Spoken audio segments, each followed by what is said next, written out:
Assalamualaikum warahmatullahi wabarakatuh. Perkenalkan, nama saya Ayu Naimah, ahli media kebidanan, sarjana sains terapan, Magister Ilmu Kesehatan Masyarakat. Saya merupakan salah satu dosen di program studi D3 Kebidanan Fakultas Ilmu Kesehatan, Universitas Bakti Indonesia Banyuwangi. Pada kesempatan ini, saya akan menjelaskan mata kuliah yang saya ampu, yaitu Asuhan Kebidanan Kehamilan, yang dimana mata kuliah ini diberikan kepada mahasiswa semester 3 dengan beban 5 SKS yang terbagi menjadi 3 SKS teori dan 2 SKS praktikum. Selanjutnya, saya akan menjelaskan mata kuliah yang saya ampu, yaitu meliputi DIA, yaitu Delivery, Interaction, dan Assessment. Di dalam aspek delivery, mata kuliah ini merupakan mata kuliah wajib, yaitu memberikan kemampuan kepada peserta didik untuk menciptakan asuhan kebidanan kehamilan pada ibu hamil normal yang service excellent dengan memperhatikan aspek budaya yang didasari dengan konsep-konsep, sikap, dan keterampilan serta hasil dari evidence base dalam praktek antenatal yang menggunakan pendekatan manajemen kebidanan yang berfokus pada upaya preventif dan promotif. Memberikan asuhan kehamilan berdasarkan kebutuhan ibu hamil, tahapan perkembangan kehamilan, serta deteksi dini komplikasi dan pendokumentasiannya. Capaian pembelajaran pada mata kuliah ini yaitu yang pertama, bertakwa kepada Tuhan Yang Maha Esa dan mampu menunjukkan sikap yang religius. Yang kedua, menjunjung tinggi nilai kemanusiaan dalam menjalankan praktik kebidanan berdasarkan agama, moral, dan etika. Yang ketiga, menghargai martabat perempuan sebagai individu yang memiliki hak-hak privasi, keragaman budaya. Yang keempat, menguasai pengetahuan tentang anatomi fisiologi tubuh manusia dan biologi reproduksi yang berkaitan dengan siklus reproduksi perempuan sehingga dapat melakukan asuhan kebidanan di pelayanan kesehatan. Yang kelima, mampu menunjukkan kinerja bermutu dan terukur dalam lingkup pelayanan kebidanan. CPL kemudian diurai menjadi CPMK. Yang pertama, mahasiswa mampu memahami faktor-faktor yang mempengaruhi kehamilan. Yang kedua, mahasiswa mampu memahami kebutuhan dasar dari ibu hamil. Yang ketiga, mahasiswa mampu memahami evidence base dalam asuhan kehamilan. Yang keempat, mahasiswa mampu memahami dan melakukan prosedur keterampilan dasar kebidanan pada asuhan kehamilan. Yang kelima, mahasiswa mampu memahami, menganalisis tanda bahaya pada masa kehamilan. Yang keenam, mahasiswa mampu memahami manajemen asuhan kebidanan kehamilan. Yang ketujuh, mahasiswa mampu melakukan deteksi dini komplikasi dan penanganan awal kegawat daruratan pada kehamilan. Sistem pembelajaran yang saya gunakan adalah tatap muka, baik perkuliahan di kelas maupun di dalam laboratorium. Untuk mendukung pembelajaran, saya juga menggunakan aplikasi WhatsApp Group untuk mempermudah komunikasi antara dosen dan mahasiswa, juga untuk mempermudah dosen dalam membagikan bahan ajar, modul. Untuk tugas makalah, dikumpulkan dalam bentuk dijilid atau bisa dikirim melalui email dosen.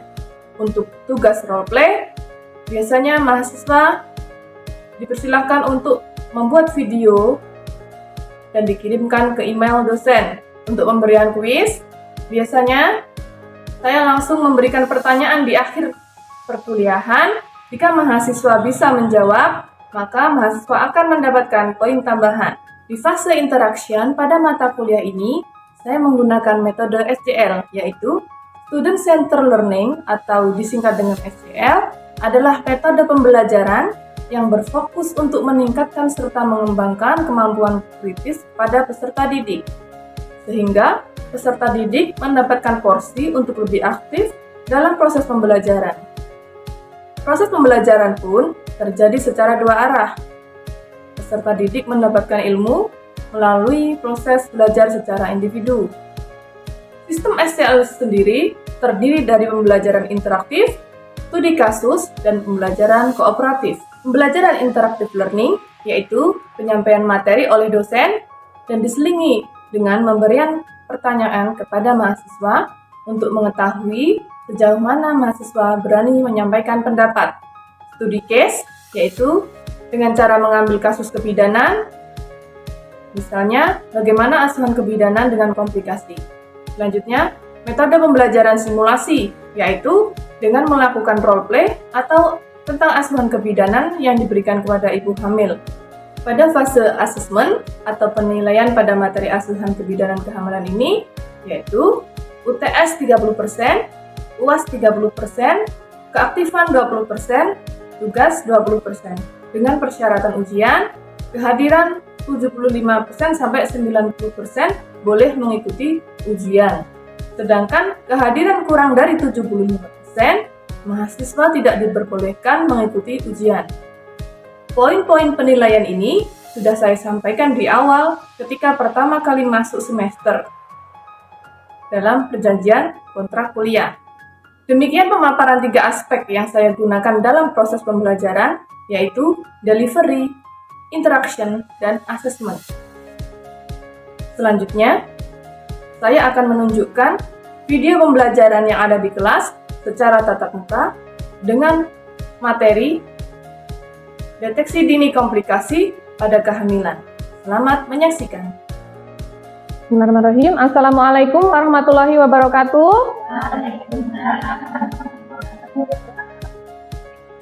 Gimana kabarnya hari ini? Sehat? Sehat. Alhamdulillah. Hari ini Bu Ayu akan memaparkan ya materi tentang tanda-tanda dini bahaya komplikasi pada masa kehamilan. Nah, ini pertemuan di minggu-minggu terakhir ya. Nah, sebelum perkuliahan ini dimulai, sebelum saya memaparkan materi ini, saya ingin merefresh ya, bertanya kembali materi-materi yang sebelumnya. Nah, kalau ini kan kita bicara tentang komplikasi, berarti kan masuk ke patologis. Nah, kalau materi asuhan kebidanan, berarti kan yang normal dahulu ya. Kalau kira-kira ada yang tahu nggak berapa kali ibu hamil melakukan pemeriksaan ya ke bidan, itu berapa kali minimal, atau 6 kali ya. Trimester 1 berapa? Trimester 1 berapa kali? 1 kali. Trimester 2 kali. Terus 3 kali. Jadi sebelum melaksanakan persalinan, ibu hamil itu harus periksa dulu ke bidan ya. Karena apa? Ya ini tadi gunanya untuk mengetahui adanya tanda bahaya atau komplikasi yang akan muncul. Nah, jadi sebelum persalinan kita tuh sudah tahu, oh misalnya ini ibunya nanti berbahaya. Jadi kita tuh sudah punya antisipasi sebelum bersalin tuh apa yang harus dilakukan. Ya, seperti itu. Nah, di sini capaian pembelajarannya diharapkan setelah perkuliahan ini mahasiswa mampu mendeteksi dini komplikasi pada ibu hamil. Nah, di sini sebelum masuk ke penjelasannya, sebelum masuk ke uraiannya ya, di sini saya buatkan kerangka ya. Kerangka ini memudahkan kalian untuk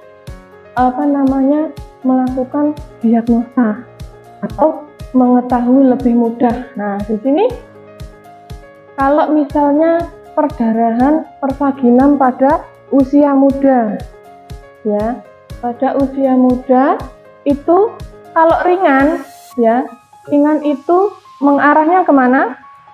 Nidasi. Berarti perdarahannya hanya ngeflek aja ya, nggak sampai yang deras ya.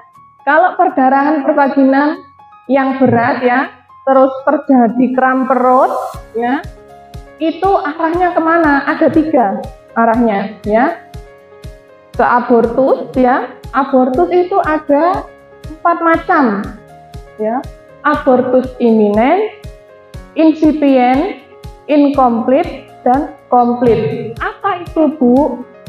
Nanti kita jelaskan di belakang ya, ada penjelasannya. Terus perdarahan pervaginam berat di usia muda, kehamilan muda, terus kram perut ya, apalagi kehamilan ektopik. Kehamilan ektopik. Terus ada lagi ya, mola hidatidota atau bisa disebut dengan kehamilan anggur ya. Nah, di sini penjelasannya. Nah, ini yang pertama, tanda-tanda dini bahaya komplikasi ibu dan janin pada masa kehamilan muda.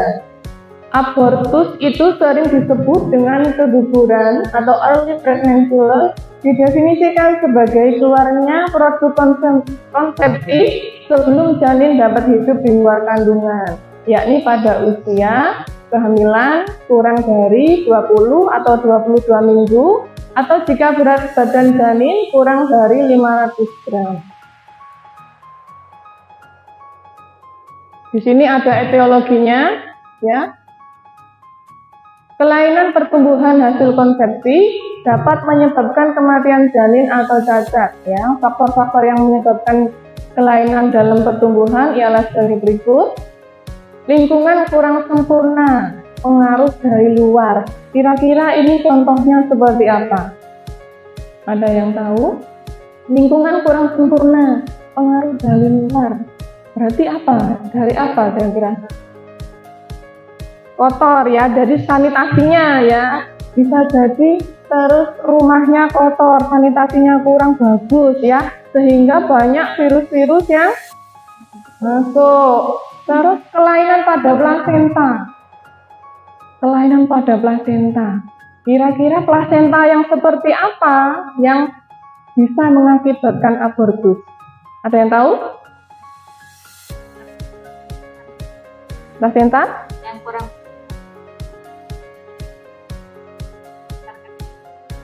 Plasenta yang kurang maksimal menghantarkan nutrisi ke janin ya, bisa jadi ya. Karena apa kok bisa nutrisinya kurang tersampaikan? Karena mungkin posisi plasenta letak rendah atau plasentanya nekrosis. Apa nekrosis? Mati ya. Jadi plasentanya itu mati sehingga tidak bisa memberikan nutrisi kepada janin. Terus selanjutnya penyakit ibu. Mendadak seperti pneumonia, tifus, ISK, malaria dan lain-lain yang dapat menyebabkan abortus. Ya, mendadak seperti pneumonia, tifus, ISK. Apa itu ISK? Infeksi saluran kemih. Kenapa toh kira-kira itu ISK kok bisa menyebabkan abortus? Ada yang tahu? ISK itu kan infeksi. Judulnya dari depan itu kan sudah infeksi ya. Berarti kalau sudah infeksi tidak diobati ya, ketika ada proses kehamilan kira-kira akan mempengaruhi apa tidak? Mempengaruhi ya. Jadi ISK merupakan salah satu etiologi dari abortus. Yang selanjutnya, kelainan traktus genitalis, yaitu seperti retroversi uteri atau uterus terbalik ya, mioma uteri atau kelainan bawaan uterus yang dapat menyebabkan abortus. Penyebab lain dari abortus dalam trimester 2 adalah serviks inkompeten yang disebabkan kelemahan bawaan serviks, dilatasi atau pembukaan serviks berlebihan, dan atau robekan serviks yang tidak dijahit.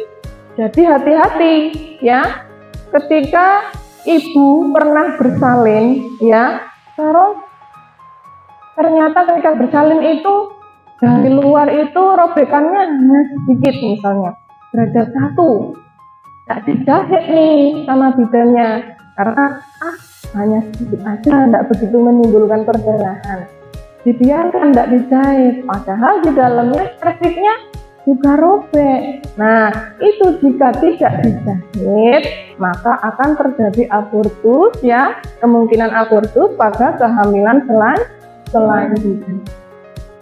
Terus infeksi sistemik, infeksi yang menyebar ke bagian tubuh lainnya, dan infeksi endometrium disebabkan oleh rubella, cytomegalovirus, herpes genital aktif, toxoplasmosis, Chlamydia dan Mycoplasma atau bakteri penyebab pneumonia ini masuk dalam TOD ya. Terus abnormalitas uterus yang mengakibatkan kelainan kafum uteri atau halangan terhadap pertumbuhan dan pembesaran uterus, misalnya fibroid atau pertumbuhan massa yang bersifat non-kanker. Nah, jadi ketika hamil ya, itu harus dipastikan ibunya sehat, uterusnya sehat ya. Kalau hamil ya nggak tahu, ternyata tiba-tiba di dalam uterusnya itu ada miumnya, ada kistanya. Nah, di situ berbahaya ya, akan menjadi salah satu penyebab terjadinya abortus. Dari sini ada yang mau ditanyakan?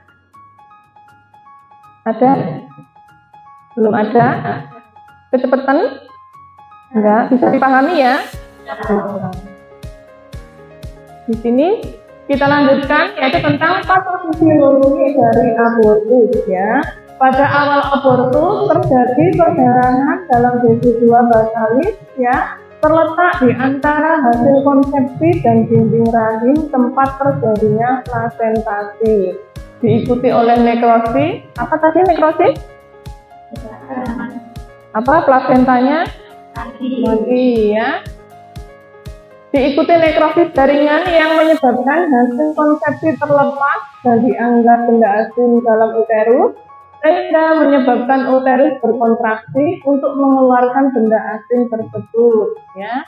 Apabila kehamilan kurang dari 8 minggu, filicorialis atau bagian plasenta yang menghadap janin belum menembus desidua terlalu dalam sehingga kontraksi dapat dikeluarkan seluruhnya. Ini kalau masih usia di bawah 8 minggu ya, jika terjadi abortus ya, itu bisa keluar dengan sendirinya. Karena apa? Karena plasentanya belum menempel terlalu dalam ya. Nah, terus apabila kehamilan 8 sampai 14 minggu, filicorialis sudah menembus terlalu dalam sehingga plasenta tidak dapat dilepaskan sempurna dan menimbulkan banyak perdarahan karena plasenta tidak bisa lepas dengan sendiri. Nah, ini kalau sudah usia 8 sampai 18 minggu, jika terjadi abortus ya harus hati-hati. Jangan dikira perdarahannya sedikit masih bisa dipertahankan. Ya, oh saya hamil usia 9 minggu, perdarahan. Tapi saya abortus. Berarti tidak perlu dilakukan penanganan yang lain karena sudah keluar sendiri. Nah, padahal pada usia 8 sampai 14 minggu itu ya, biasanya plasenta itu sudah tertanam lebih dalam sehingga biasanya terjadi abortus inkomplit. Ya, bahaya kalau sudah terjadi abortus inkomplit ya, bisa terjadi perdarahan hebat yang menyebabkan ibunya shock.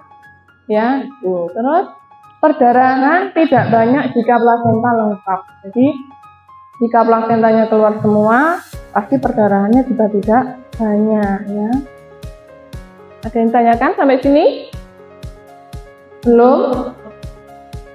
Komplikasi abortus di sini yang pertama pasti perdarahan ya. Kalau ibu hamil sudah keluar darah, nah itu harus hati-hati ya, harus waspada ya. Terus perforasi atau luka, perforasi uterus pada kuretase dapat terjadi terutama pada uterus ya. Jadi walaupun kuretase itu merupakan salah satu ya cara untuk mengeluarkan abortus inkomplitnya tadi, ternyata kuretase itu ya jika penanganannya tidak tepat ya, tidak sesuai SOP ya, itu bisa menyebabkan luka pada uterus sehingga nanti bisa menyebabkan jaringan parut ya, juga berbahaya juga. Terus infeksi, tanda-tanda infeksi apa? Demam, apalagi?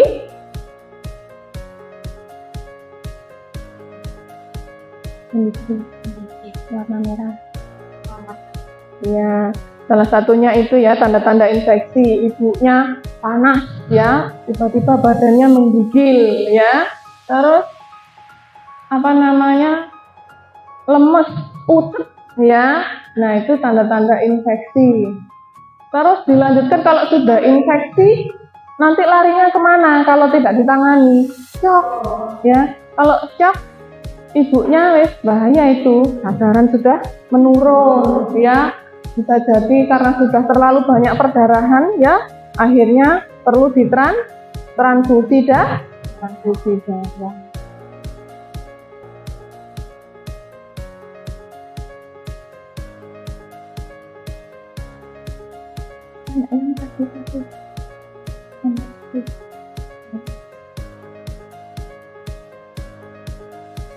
Ada yang mau bertanya?